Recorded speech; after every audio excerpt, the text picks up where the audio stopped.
The night air in Harlem carried a chill that settled deep in the bones.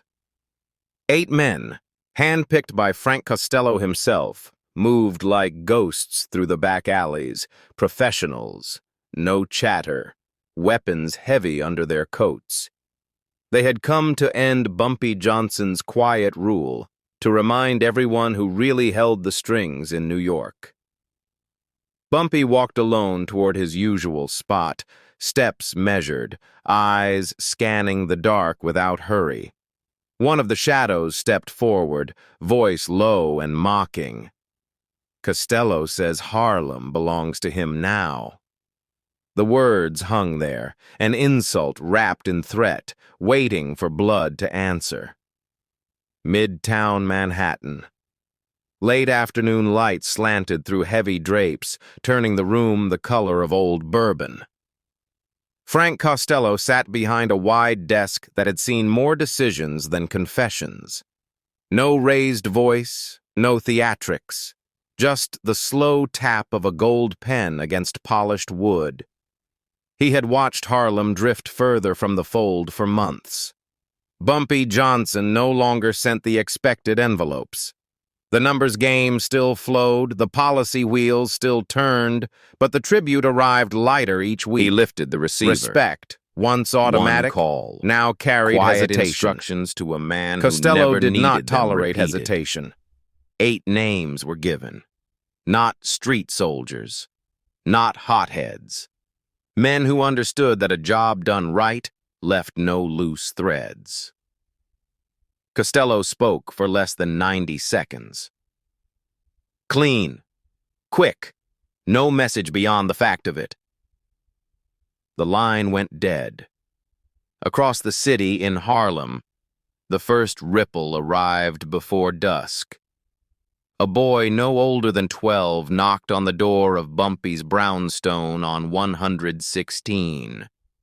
He held a small paper sack. Inside, a single dead pigeon, neck twisted, feathers still warm. No note, no signature.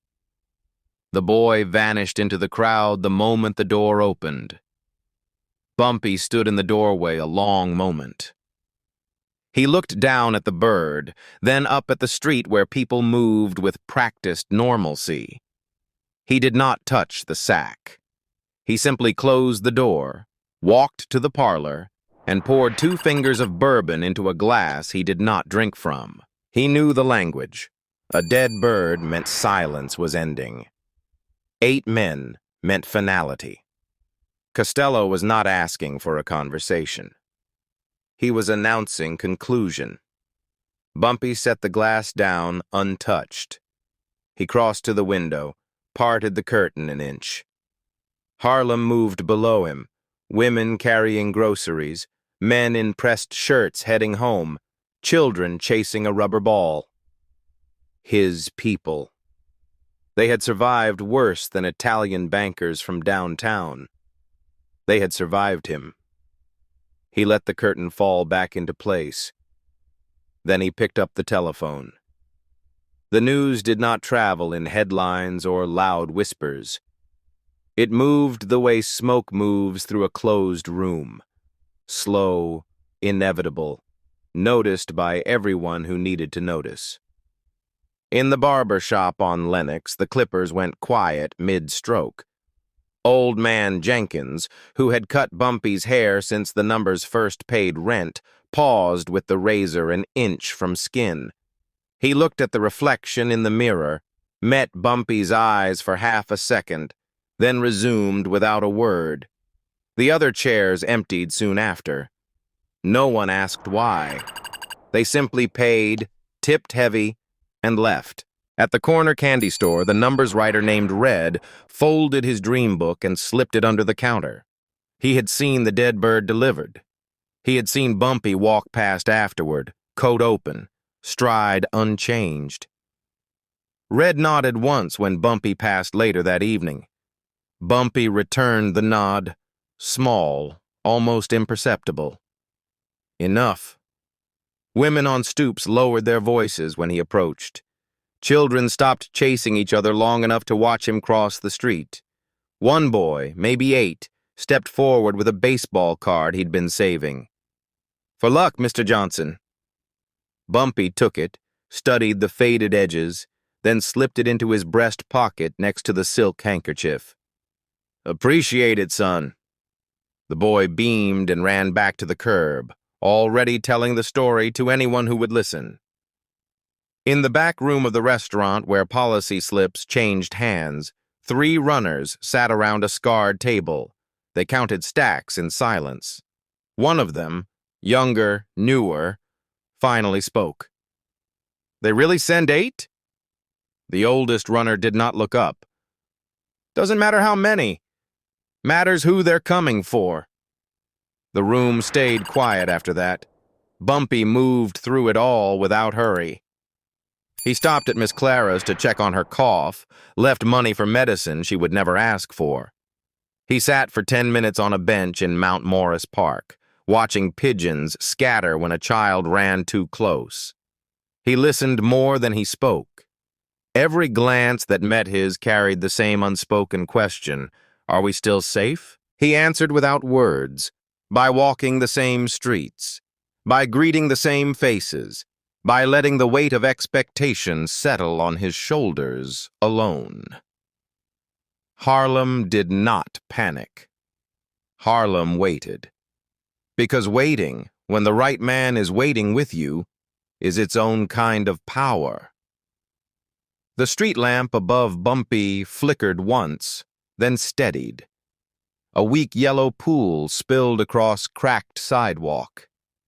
He stood in its center, coat open, shoulders relaxed, hands visible and empty except for the faint curl of fingers that said he was ready without showing it. The first man stepped out from behind the stoop. Tall, broad through the shoulders, coat unbuttoned to show the grip of a .45 already drawn. He moved forward 3 paces, stopped, leveled the barrel at Bumpy's chest. "Costello sends regards," he said, voice flat, practiced. "And a message. This ends tonight." Bumpy did not answer. He simply tilted his head half an inch, studying the man the way a tailor studies a suit that does not quite fit. That was the signal. The second man came from the left alley, quick and low, revolver rising. The third from the right corner, already cocking his piece. Up on the rooftop, 2 more shifted, silhouettes against the night sky, barrels glinting. The one in the delivery truck cracked the door. The last, near the phone booth, stepped into the light, knife already open. 8. All of them committed now. No retreat, no second thoughts. Bumpy exhaled once, slow, measured. Then he moved. Not a lunge, not a shout, just a pivot, smooth as water turning over stone. The first shot came from the tall man, loud, close, muzzle flash bright against the dark. The bullet passed where Bumpy's heart had been a heartbeat earlier. Brick chipped behind him. Bumpy closed the distance in 2 strides. His left hand caught the tall man's wrist, twisted just enough to turn the barrel skyward. His right came up fast, open palm striking the man's throat once, precise, not brutal. The tall man gagged, knees buckling. Bumpy took the .45 as it fell, reversed it in one fluid motion, and fired once into the ground between the advancing second and third men. The crack stopped them cold. "Enough," he said, voice low, calm, carrying farther than any shout could. The rooftop shooters hesitated. The one in the truck froze with 1 foot on the pavement. The knife man lowered his blade an inch. Bumpy kept the .45 trained on the nearest threat, while his eyes swept the circle. "You came for me. You got me. Now decide if you want to leave breathing." Silence stretched. Thick, heavy with the smell of cordite and fear. The second man, younger, eyes wide, raised his revolver again. Bumpy shot him through the shoulder. Clean. No kill shot. The man dropped, screaming once before biting it back. That broke them. The truck man scrambled back inside, engine coughing to life. Rooftop shadows vanished over the edge. The knife man backed away, hands up, disappearing into the alley he had come from. 3 remained standing, wounded, stunned, weapons forgotten on the pavement. Bumpy lowered the .45. He looked at the tall man still choking on the ground, then at the others. "Tell Frank," he said, each word deliberate. "Harlem sends its regards. And this, next time come yourself." He stepped over the tall man without looking down. The street returned to quiet, distant traffic, a dog barking 2 blocks away. Somewhere a radio played low jazz through an open window. Bumpy walked on, coat still open, hands back in his pockets. Behind him, only one man was left conscious enough to crawl. One man to carry the warning home. The drive back to Midtown took longer than it should have. The sole survivor, name was Tommy Russo, though few called him that anymore, kept one hand pressed to the hole in his shoulder, the other gripping the wheel like it might run away. Blood soaked through his coat, darkened the seat. Every red light felt personal. Every horn from behind sounded like accusation. He parked crooked in the alley behind Costello's building, climbed the service stairs because the lobby doorman would ask questions he could not answer, knocked twice on the office door, soft, almost apologetic. Costello did not look up from the ledger when Tommy entered. The room smelled of cigar smoke and old leather. A single desk lamp burned. Shadows made the walls seem closer. "Sit," Costello said. Tommy remained standing. His voice came out thinner than he remembered. "It's done. Or it isn't." Costello closed the book. Slow, deliberate. Then he leaned back, fingers steepled. Tommy swallowed once. 8 of us. We had position. We had the drop. He walked right into it, alone. Like he knew. Like he wanted us there. A pause. The clock on the wall ticked louder than it should. "He didn't run," Tommy continued. "Didn't call for help. Just moved. Fast. Clean. Took the first piece from Vinny. Twisted it like it weighed nothing. Put one in the ground to stop the rest. Shot Joey in the shoulder. Could have ended him, didn't. The others scattered. Rooftops cleared. Truck peeled out. I stayed long enough to see him walk away. Coat still open. Hands in his pockets." Costello's expression did not change, but the room felt smaller. "Then he looked at me," Tommy said.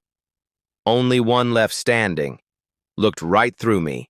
Said, 'Tell Frank, Harlem sends its regards, and this, next time, come yourself.'" The words hung there. No flourish, no threat wrapped in poetry, just fact. Costello stared at the far wall for a long count. Then he nodded once, small, almost imperceptible. "Get that shoulder looked at," he said. Quietly. Tommy turned to leave. At the door, he stopped. "Boss, he could have killed us all." Costello did not answer. He simply reached for the ledger again. The door closed softly behind Tommy. Outside, the city kept moving. Inside, something had shifted. Not loud, not violent, just final. Morning came to Harlem the way it always did. Slow gray light creeping over rooftops, steam rising from manhole covers, the first vendors setting up on corners with coffee and newspapers still warm from the press. Nothing looked different. Nothing announced what had happened in the dark hours before. Yet everything had shifted. The barber shop on Lenox opened at the usual time. Jenkins sharpened his razor with the same steady rhythm. When Bumpy walked in later that morning, the clippers paused only long enough for a quiet, "Morning, Mr. Johnson." He took his regular chair. No one asked about the night before. No one needed to. The story was already moving through the neighborhood in glances, in the extra tip left on the counter, in the way mothers pulled their children a little closer when they passed the intersection where brass casings still glinted in the gutter. Bumpy sat still while the clippers moved. He read the paper without hurry.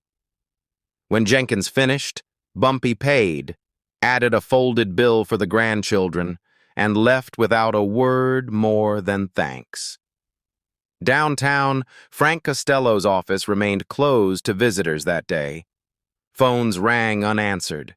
The ledger stayed shut. A single decision had been made in silence. The envelopes would resume, heavier than before, delivered through channels that asked no questions. Not surrender, adjustment, respect for what could not be taken by force. Harlem did not celebrate. It simply continued. Numbers runners worked their corners. Children played stickball in the street. Women hung laundry on fire escapes. But the air carried something new. Quiet certainty. The man who walked their blocks had chosen restraint when rage would have been easier. He had protected what was theirs without turning their streets into a battlefield. Power like that does not fade. It settles. It becomes the ground people walk on. Years later, when younger men spoke of the old days, they did not talk about the bodies that never appeared. They talked about the night 8 came and 1 left. And they talked about the man who let him leave. Because sometimes the loudest statement is the one spoken in silence.